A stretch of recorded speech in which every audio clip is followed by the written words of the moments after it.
Deontay Wilder was recently on the PBC podcast, and he opened up about some of the conversations he's been having with George Foreman. So I'm going to quote the Bronze Bomber directly here. He said, quote, "It was good talking to George. George is one of those guys that's been trying to get in touch for a good little bit, but you be moving so much and everybody have a schedule and stuff. But during this time, everything is shut down. So it's always good to have great conversations at this moment in time." And we had a great conversation. It was real good.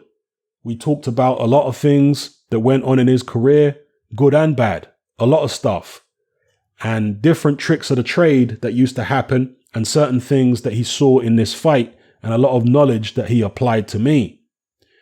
He was telling me how he wanted to show me some methods of strengthening certain parts of my body and stuff like that. But he definitely dropped a couple of gems down for me, and it was good to speak to him. I think I'm going to, once everything clears up or whatever, I'm going to go out and see George, see him face to face, spend some time with him, and intake some of that good old knowledge that he has up there, unquote.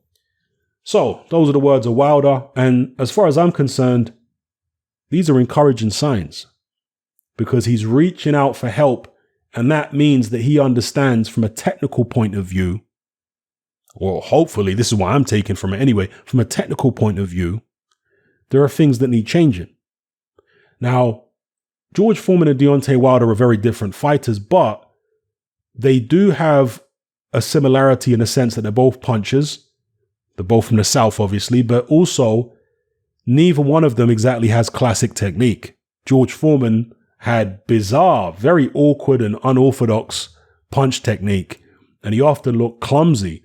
And unlike Deontay Wilder, George Foreman was also very slow. But of course, there are certain things that George Foreman had, which Deontay Wilder doesn't.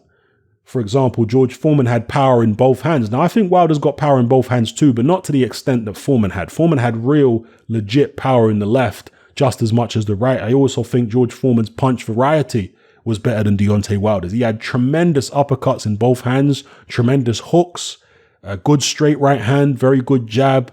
He'd throw bizarre looping overarm punches as well. So I think Foreman's punch variety in terms of getting power into a whole variety of different punches was superior to that of Wilder. But Wilder is quicker. Wilder is more explosive at long range. He's taller. He's more rangy. He's got a more snappy jab. I don't want to say it's better than Foreman's jab, because Foreman had a tremendous jab, real telegraph pole, telephone pole of a jab.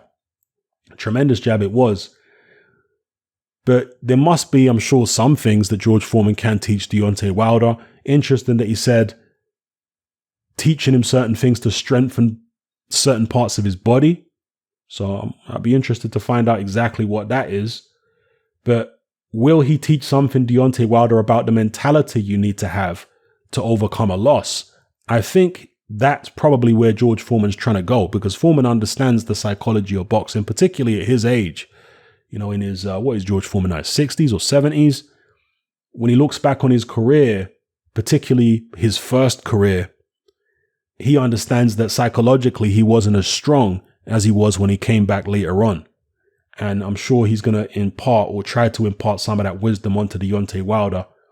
And yeah, to me, it's good that Wilder's speaking to this guy. It's good that he's connecting with people like that, because there's a lot more needs to be fixed than just the technical aspects of Deontay Wilder's game. It's also mental. He needs to fix the way he's been thinking. George Foreman was that guy once upon a time who fell in love with his own punching power.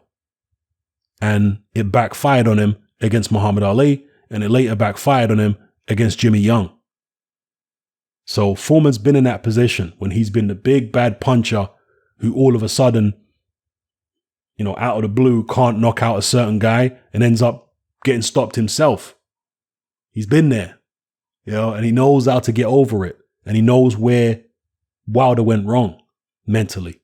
So anyway, let me know what you guys think in the comment section below about Deontay Wilder potentially hooking up with George Foreman once the boxing resumes, and getting some tips and pointers, not just in terms of how to train and maybe a few technical things, but also mentally.